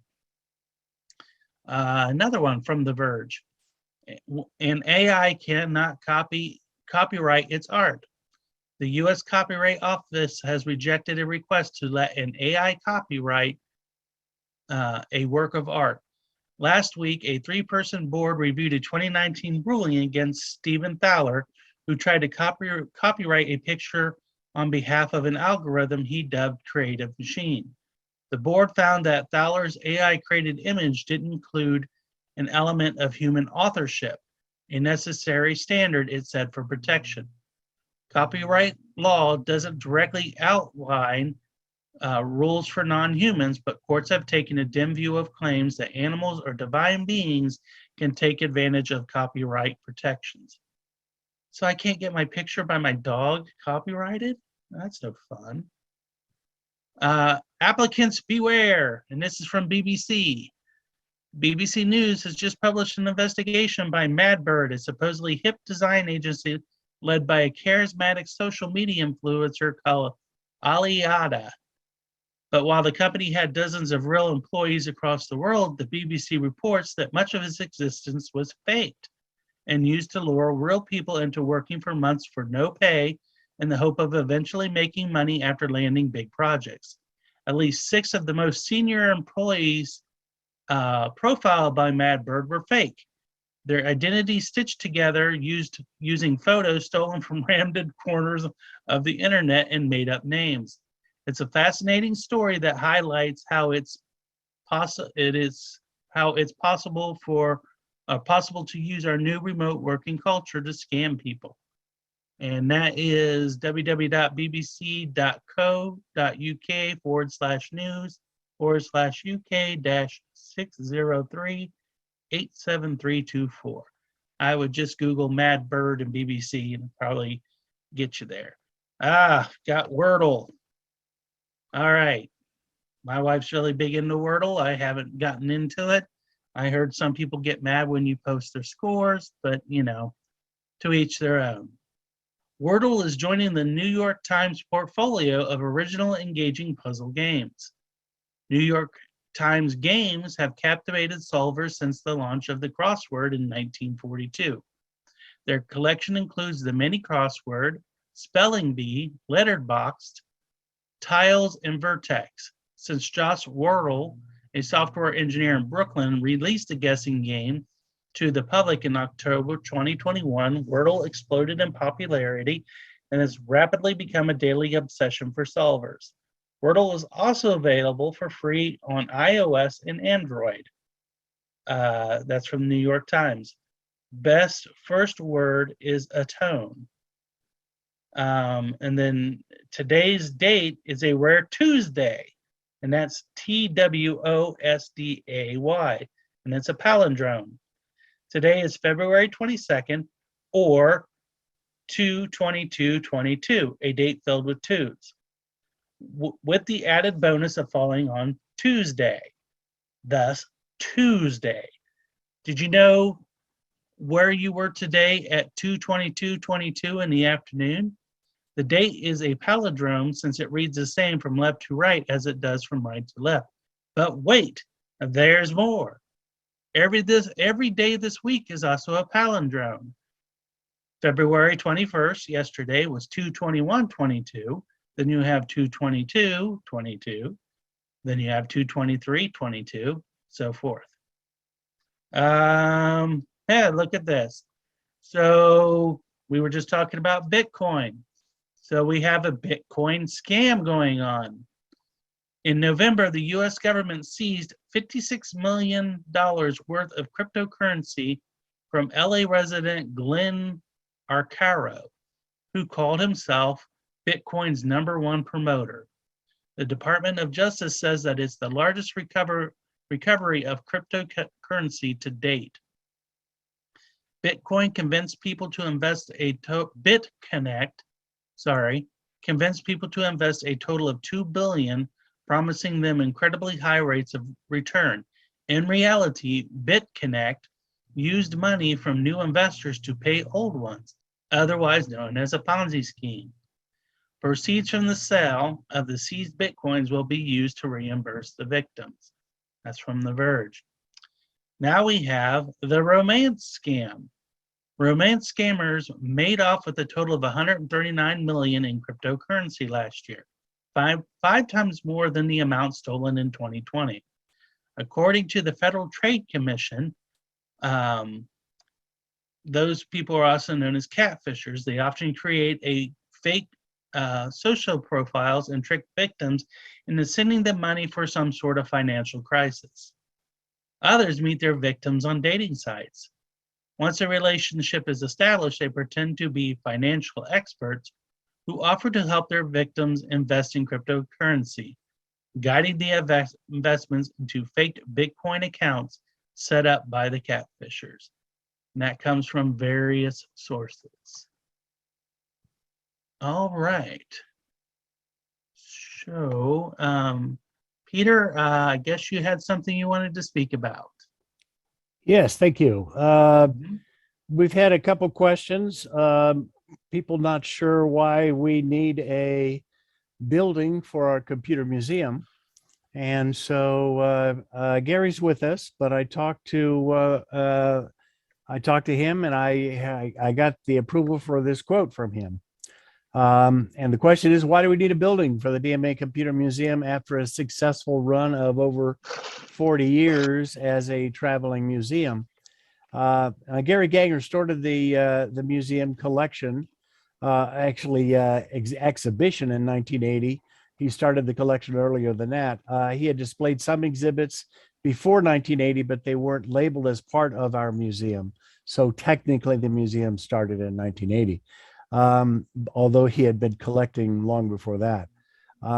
They're displays between the beginning. The first Computer Fest, I believe, was the first real showing of any computer museum exhibits. And they were displayed during booths at numerous events, including early Computer Fest and other events. The age of our museum exhibits date back to the mid-50s. We have teletype machines in our museum. Now, this does not include, predating that, our diagrams and schematics of the Bomba in our computer museum. The Bomba was the Dayton area's link to the code-busting efforts during World War II. Apparently, there was some effort to rebuild that, and we'd like to participate in that progress or in that project again. Gary's answer to that is why the answer to why we need a building for the museum is his quote: "I'm getting too old and there is no room to put anything else. I'm 83 years old. People are wanting to donate all the time, especially because of our affiliation with TechFest since 2003. At this time, there's simply no more room. We cannot accept any more exhibit donations at this time, and unfortunately, we've had to decline some very nice efforts." End quote. That's from Gary Ganger. Now, our current anticipated exhibit bookings, this is as a traveling exhibit, yet this year so far, we have 10 anticipated exhibits so far this year. And that adds up to about 400 different exhibits that our traveling museum has participated in since 1980. Gary recently sent an email message to the DMA board, which sagely reported that he had to take to the Goodwill more than 30 exhibits from his former storage location, which was a church, when it was about to be demolished. Since then, he's had to decline numerous donation efforts to the DMA because there was just no room to store them. Presently, our exhibits of our traveling museum are stored at no less than 6 of our members' homes. I know that we've had to decline both a Cray computer used in the Dayton area and also a LexisNexis UBIQ, UBIQ computer terminal that never made it into the computer museum either. The LexisNexis UBIQ was in better condition. The one that was offered to us was in better condition than the one in their own small museum display in Building 1 of LexisNexis on Springboro Pike. Now, if we don't get a building for the museum, our options are to scatter our exhibits to the winds, meaning this will end our museum's numerous benefits to the community and also many people's considerable efforts to educate people about computing. As many as 10 or more presentations are scheduled, I mentioned, and I anticipate that there's going to be more after more people learn about the DMA and its computer museum, and we're working on getting publicity out about our need to get a computer museum building right now. Now, with the Intel factory being built near Columbus, that will energize the technology, the interest in technology in the region. That is expected to be opened in 2023 or 2024. In our efforts to spread the word about our need to get a computer museum and to raise our credibility in the area, because not many people know about us, frankly, we've received letters of reference from the University of Dayton, Wright State University, Wright Pat Credit Union, Fifth Third Bank, the Dayton Foundation, and our lawyer. We are continuing to solicit such letters from other businesses and other organizations which the DMA has conducted business, and those with which we've not conducted business, but also have very good relations. Now, we've estimated that because of all the DMA's technology influences, because of its many projects, not just Computer Fest, that every computing person within the Dayton area is within 3 degrees of separation to the DMA. Speaking of degrees of separation, OTAP has provided computers to the Ukraine in its early days. So one could say that the DMA is within 6 degrees of separation to the issues which are going on right now in the Ukraine. It's a small world.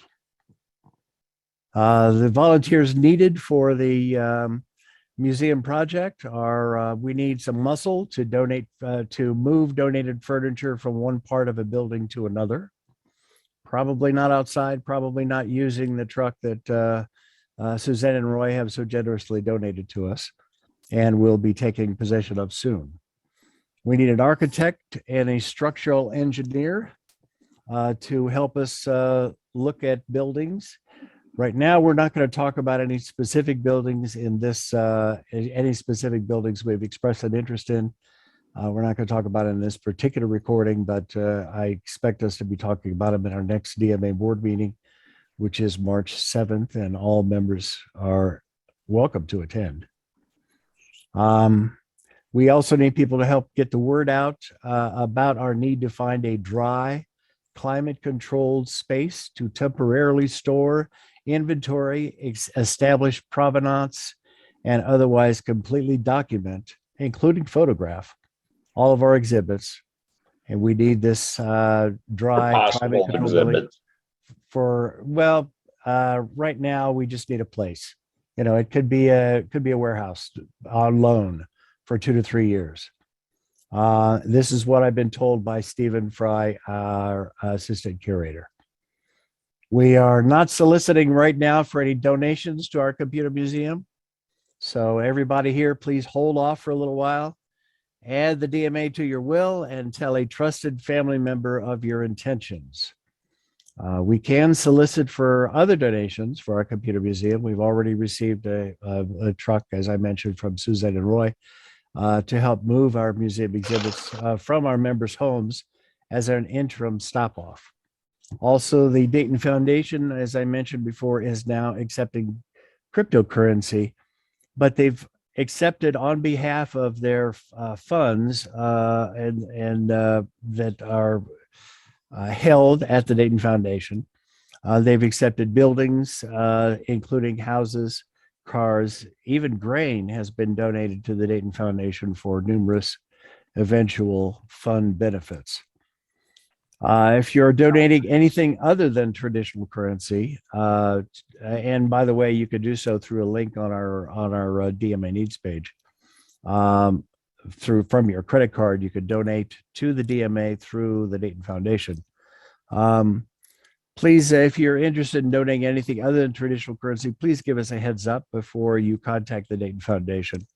And the best way to do that would be to email computermuseum@dma1.org. And I'm sorry, go ahead. Peter, I have one more thing. Peter, Suzette asked how many square feet is needed, and it's 2 to 3 years of storage. 2 3 years of storage. It's been estimated by Stephen Fry to do all that I mentioned, fully document, including photograph, for insurance purposes, if nothing else. The equipment, 2 to 3 years. And how many square feet? 2,000 square feet. 2,000 square. Okay. Again, that's Okay. been what's been estimated by Stephen Fry. He thinks we'll need that much space. Right now, I'm probably the only person on in the meeting that has photographic equipment to, including backdrop and stands and tripods, etc., professional equipment to photograph any equipment. It was suggested that we use a videotape and videotape what we have to indicate that we have stuff worthy of a museum. But think about this. If we were to do such a thing, it would look like a cops TV show episode where somebody went and videotaped stolen and concealed property. Okay. I mean, nobody has the studio set up, maybe except for me in our organization, that can do something worthy of an eBay type photograph.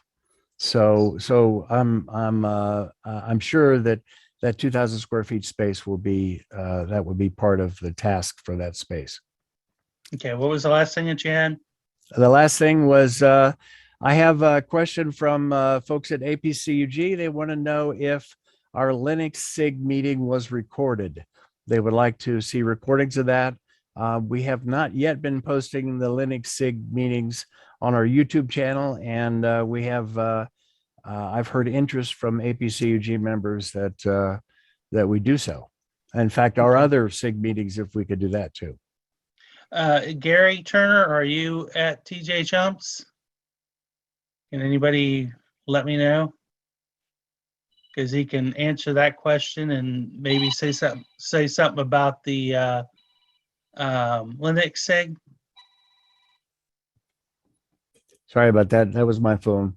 In fact, it was at APCUG members calling and they thought our meeting was over. So he wants to get the news about that. Okay. Gary is muted at TK's. Oh. You muted. Gary, did you say something? Was he talking, Gary Ganger? Yeah, he's on TJ Chumps. I think Pat's there. Pat's in front of the camera. Maybe he's going to talk about it. Yeah, can you guys unmute there at Pat, Chumps? unmute. You have to unmute him. Peter. No, I'm not able to. I just all I can do is ask. Press the space bar. TJ Chumps, please press the space bar on your laptop.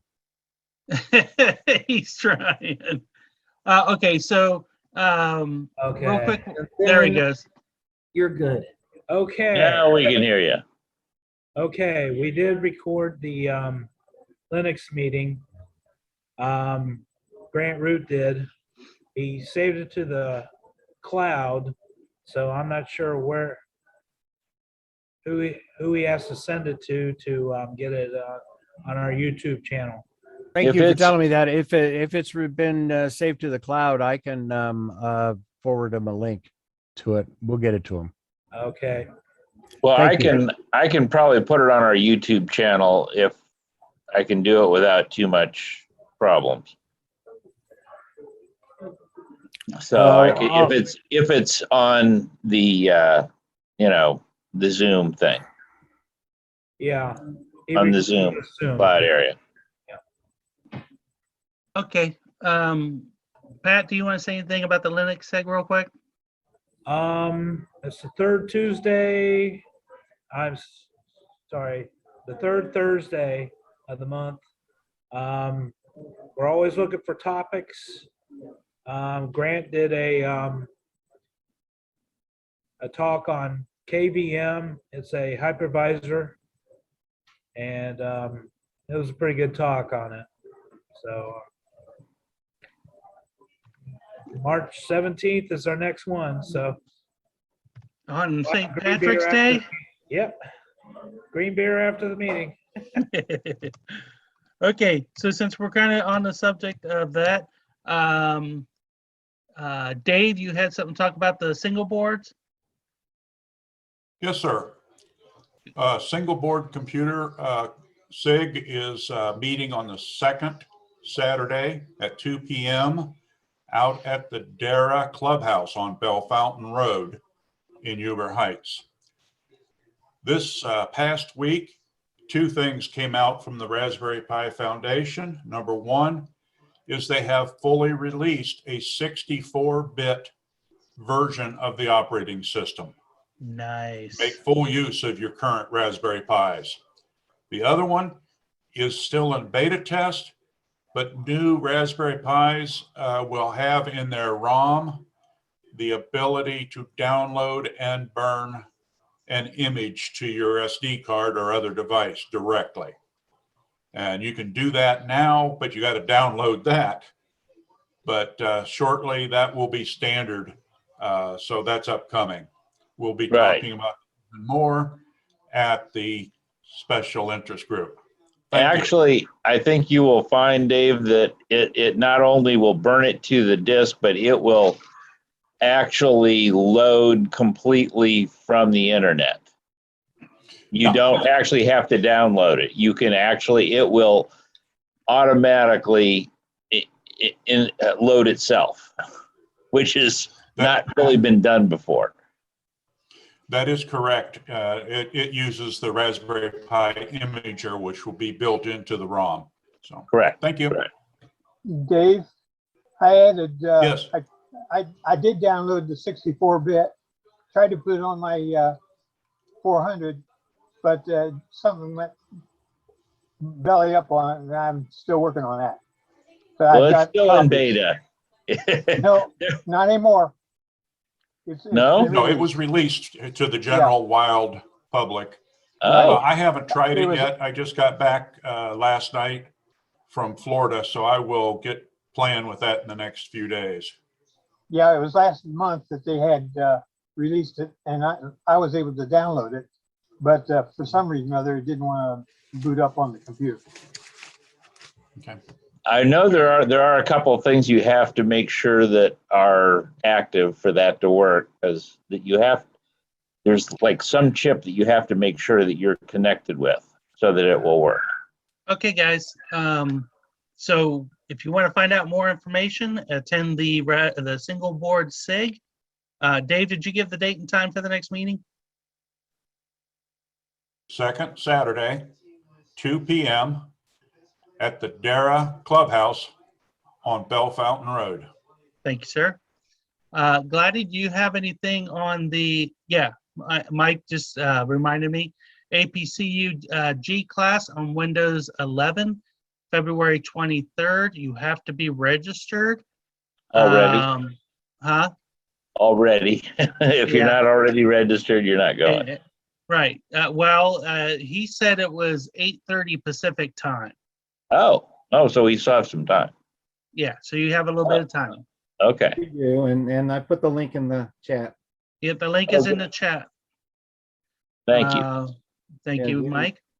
Devorah's in California, so she uses Pacific time. So that's 11:30 our time, I think, but you got some time. Yeah, it's 11:30 our time. So you got time if you want to check out that Windows 11. I did find a way if somebody wants to hit me up on installing Windows 11 without any jumping through hoops on unsupported systems. So far, I have it installed on an old NC10 AMD processing machine with 8 gigs of RAM, and it doesn't do too bad. It's a little slow, but it doesn't do too bad.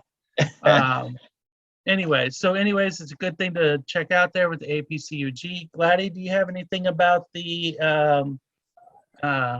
genealogy sake?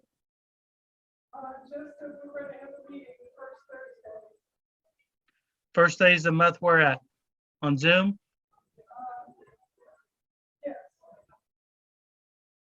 Okay. I just had some things to say about the network SIG. Thank you. Having our second meeting on March 14th at Dayton Metro Library on Wilmington Stroop. That would be 3980 Wilmington Pike, Dayton. And those meetings go from 6 p.m. to 7 p.m. Thank you, sir. You're by me. That's pretty close. Hey, there you I will go. join us. I would like Online at to. all? Is anybody from the Python group on here still that can talk about that on Fridays? The networks, they won't have anything on Zoom, what? Do what? The networks, they won't have anything on Zoom online, will they? Only in He person? I don't know. He just went away, so I don't know if he can hear us or not. Come back and answer that question. Because he's at TJ Chumps there. Yeah. Right. And then if he doesn't come back, the next board meeting, as stated, is March 7th, and that will be a Zoom. If you are interested, just shoot an email to Gladdy or somebody on the board, or to the board email, and we can send you the Zoom link. Anybody is welcome to attend and comment and their voice their concerns and such. Or if you're just interested to see how we work, you're welcome to do that as well. All right. Gladdy, do we have door prizes? Yes. All right. Do what? Gladdy's not, she's muted. No, she's not muted.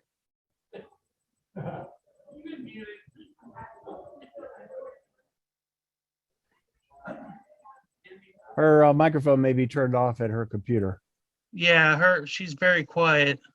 She's not muted though. Mm-hmm. I think she's moving over to the main computer there. The TJ Chumps. Yep. It appears that she is. Ah. Can you hear me now? We can hear you now. Okay, good. So we're going to do a little bit different tonight. I can't see me. You're kind of dark, but if you hold things up to Am I there? You can see my face? All right. pretty much. We have 3 items. We have a keyboard here. It's in a black box. Is that a good spot? It's a black box. We can't see anything. With that, we need to get you guys a light there by wherever the computer was set up. It's an Oki brand. It's a mechanical gaming keyboard with customizable RGB black backlight, tactile and clicky red switches, 104 key anti-ghosting wired keyboard with surround lighting, steel body for PC and laptop. Sounds nice. Is that a Phantom keyboard? Oki, A-U-K-E-Y. Okay. Go ahead. I'm just looking it up. Anyways, okay. Well, it's a KMG12. We also have a laptop, a Wenger laptop. Oh yeah, we do light, don't we? Ooh, that's a nice keyboard. Yeah, it's not a bad keyboard. Yeah, but the price. Gaming mouse. It comes with a gaming mouse? No, you have a gaming mouse now. Oh yeah. It'll go with your gaming mouse. That's a $70 keyboard. In some places, yes. You're getting these at a deal, I guess. I got it at a much better price. Anyways, you know what a Wenger laptop case looks like, I'm sure. Right. And we have a Google Home Mini. Ooh. I've given away quite a few of those. We also have, for each of the regular winners, it's a replica Bitcoin. Awesome. That's That's awesome. I get it. There it is. Yep, we can see it. Pull it back a little bit. There you go. Pull it back a little bit. The light's reflecting. There you go. There you go. Yep, The good. with the Bitcoin image on it, huh? That's It's a very awesome. shiny little thing. Nice. I thought I had 6, I really did, but I've only got 5 in front of me, so if you're interested, anyways, there'll be one goes with each of these prizes, and then we'll raffle off the other 2. All right. So, Pat, did you pick the first? What do we have? Up my sleeve, presto. Kathleen Tannick. Oh, Kathleen. I think she's won too many of these already. Where's Yeah, Kathleen, are you there? I'm here. I would love to have that keyboard. Oh, Sorry, Gary. oh, you're Gary, breaking my can come- heart. You can come and use it at my house. I need your help anyway. Kathleen. All right. All right, don't mail it. I'll have to come visit then. Yep, we'll get together. Thank you, everybody. You're welcome. What do we have this time? We have a number. We have, the last 3 digits are 5, 8, 9. Is that you, Ed? Looks like Ed. Ed was waving in the background.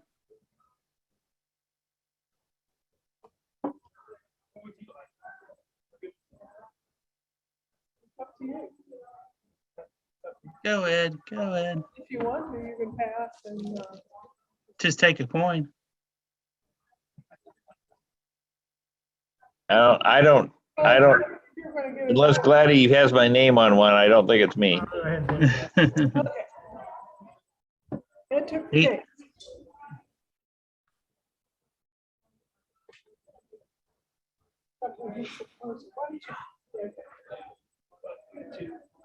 Oh, that's fine. We'll work with it. I'll just use them both. All right, the next one is Roy Smith. Is he with us? Yes. Okay. Roy and Suzette, well, Suzette's with us, and Roy was with us a minute ago. Yeah, well, he just wanted to. Would you? Sorry, I didn't have to say that. He just stepped away. What was the actress that got caught at the award ceremony? So congratulations, you got the home mini. Okay, thank you. Right? And the coin. And the Yeah. coin, yes, and the coin. So we gonna do the last 2 coins then? Ed.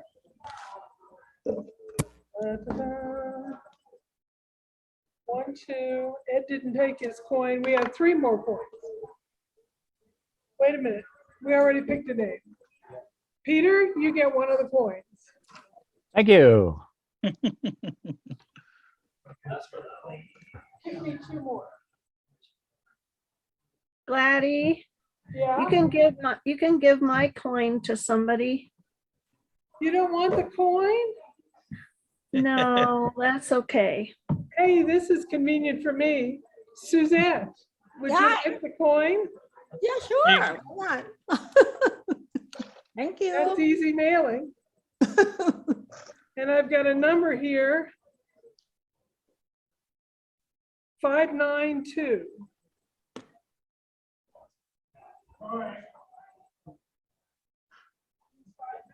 You have a volunteer announcement, Gary or Peter? Ah,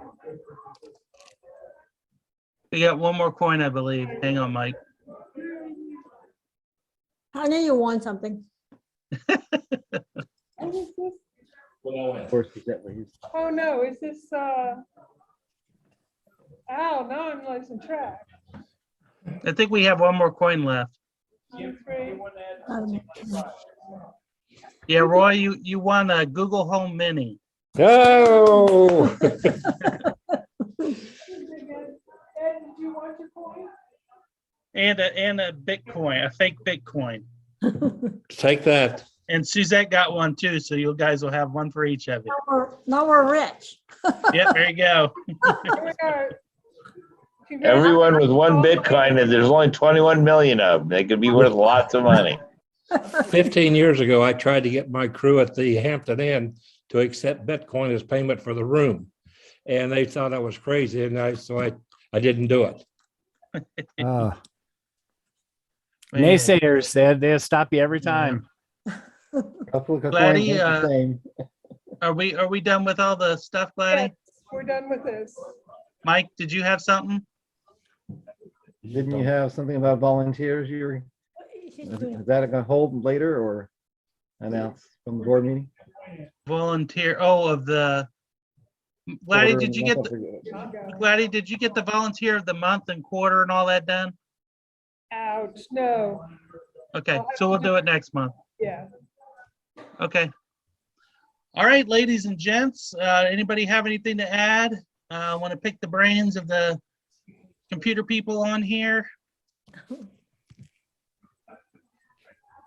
All right. Well, I guess that's all we have for this evening. Everybody, thanks for joining us on Zoom and coming out in person. We'll announce the next what the next topic will be after our next meeting. Y'all have a good night.